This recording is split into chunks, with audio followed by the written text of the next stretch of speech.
Hello, and welcome to this edition of Photoshop Basics. In this tutorial, I'm going to show you how to use the pen tool, the infamous pen tool, because it seems like a lot of people tend to have problems with the pen tool. So I'm just going to show you a couple little things that will get you moving with this tool. Now, if you go over here and you scroll down, you'll see the pen tool. And notice that if you leave the mouse hovering, it'll give you the tooltip automatically, which is the P key on your keyboard. So if I was to select another key and then go ahead and hit the letter P on my keyboard, I'm going to get the pen tool. So that's one quick little shortcut to select the pen tool. Now, you'll notice up here there are a couple other little options. Well, the first one is going to be your shape layers. This is going to essentially create an actual shape filled with the color that has been chosen here. And as you can see in the layers menu, you now have a shape layer that is filled with that color. And this particular area, you can see that the entire layer is actually filled with that color. However, the pen tool is just selecting that section.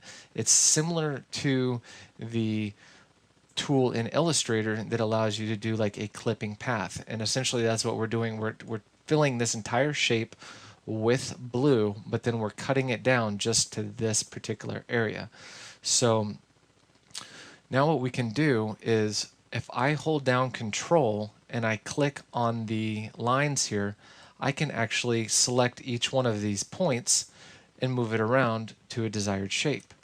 Now, if I hold down the Alt key on my keyboard, it'll allow me to actually change the shape of that area.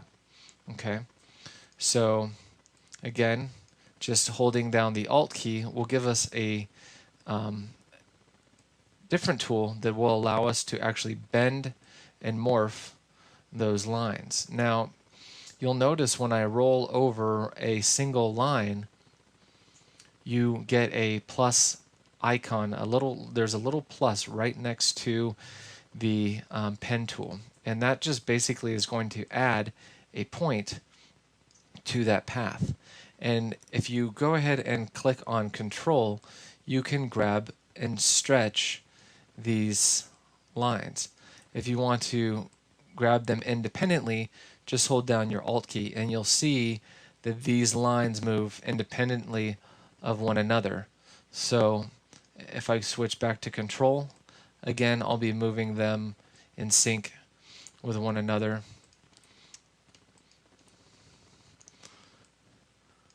And then allowing me to basically move this shape around and then change the size as needed.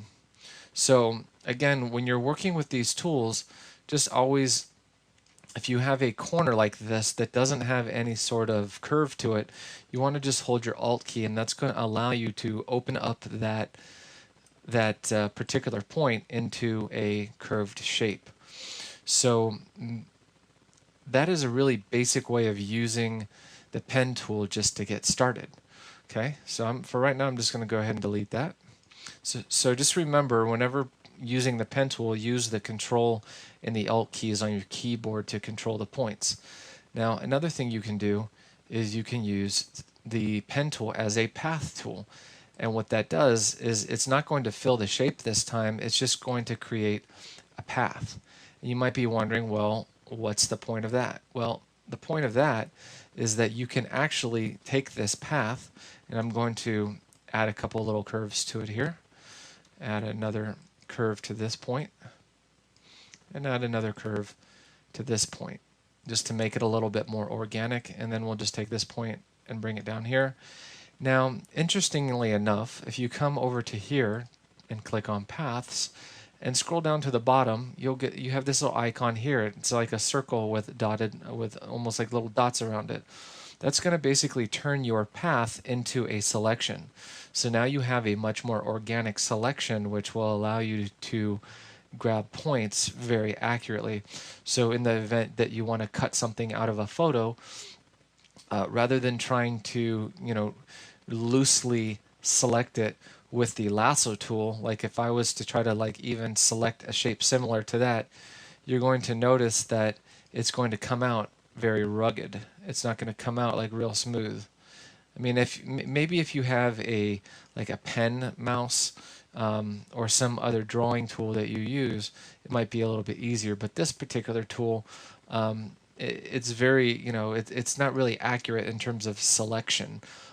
So I really highly recommend using the pen tool just to create the exact shape that you want using the pull and stretch methods that I'm showing here, where you're literally just creating a new point along the path and then holding control to then select it and drag it out, and then just using the control key plus grabbing the handles to then bend the different lines around, just to really get organic with each line.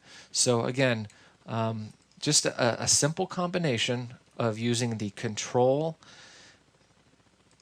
and the Alt keys to select the path. And you'll notice that that path just closed. So whenever you're creating a path, it's going to always pop up that little circle right next to the pen tool the minute you get right back to the same point that you started on, and that's going to close the path. So that's going to always give you a nice solid shape to work with.